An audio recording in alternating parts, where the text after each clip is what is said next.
Hey everybody, it's Tina Polish, your functional health coach. A critical concept in mold illness that may surprise you is the relationship between mold and emotions.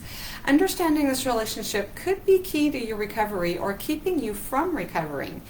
Let's make it clear. So, I love the great outdoors, skiing, hiking, finding waterfalls and lakes to photograph. I love horseback riding, raising and training horses to trust humans, and I enjoy finding great natural health information to help others. Now, instead of taking them for granted, I praise God for being able to do these things that I couldn't always do. I believe I was born with mold illness. As a child, I constantly had a green, runny, snotty nose, asthma attacks, lots of allergies, and constipation. Later, I underwent more mold exposure as an adult and then really went downhill, especially in my attitude. Multiple times per year, I caught every cold possible, which turned into pneumonia and pleuritis, and this angered me. I also had many things I wanted to do with my life. I did not want to spend my life in bed asleep or watching TV because I was too exhausted and weak to do anything else. This is exactly where I ended up about 5 years ago. I just stared out the window wishing that I could go do something out in my beloved wilderness. I felt like I had no purpose in life. I wanted to die if that was how I was going to live. But our Creator changed all that for me. And some of the emotions that came up from mold illness are, but our Creator called me out and helped me see how I had let mold and emotions take over. I wanted to help you see how mold plays with your emotions too, so you can avoid taking the longer road to recovery that I took. So, the biggest behavioral barrier, first through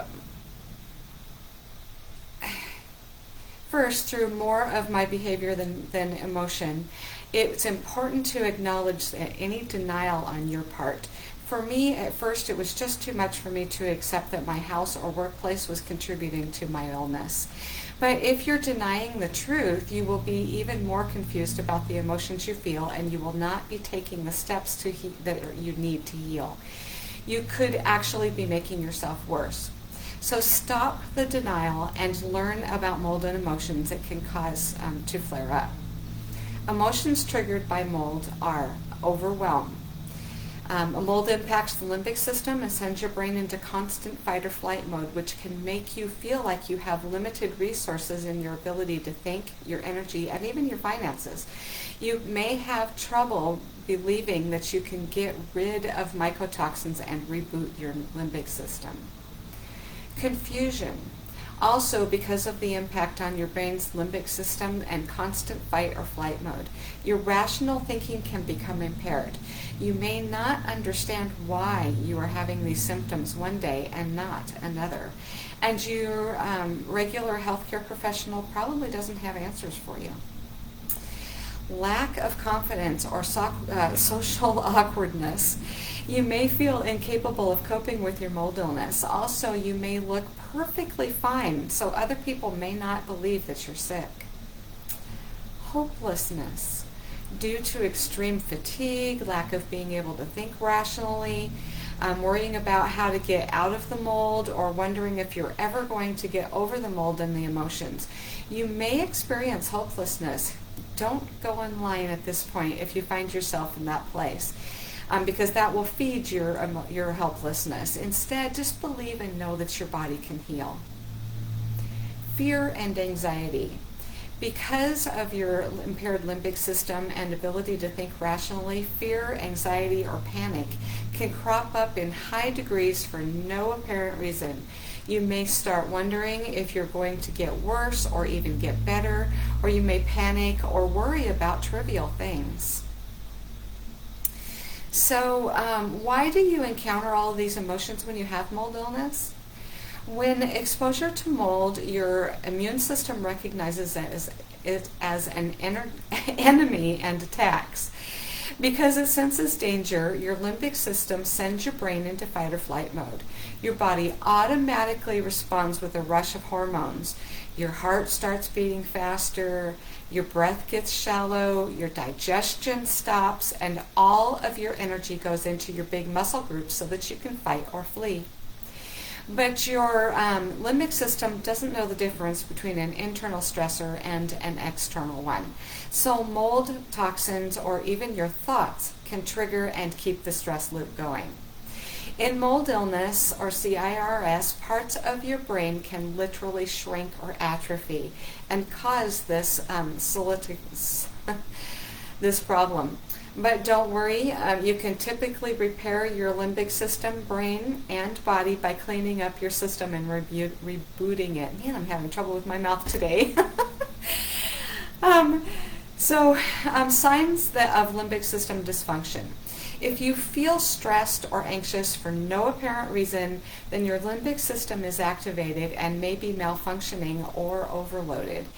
Other signs of limbic system overload when you have no reason to be in fight or flight include a sudden palpitation of your heart, nausea, shallow breathing, tingling in your fingers and toes, restlessness in your muscles, the thought that you are losing control, and a real sense of fear and dread.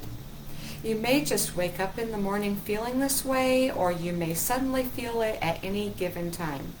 Remember that your autonomic nervous system your automatic response will be to start scanning your environment for danger so that you will perceive most things as stress.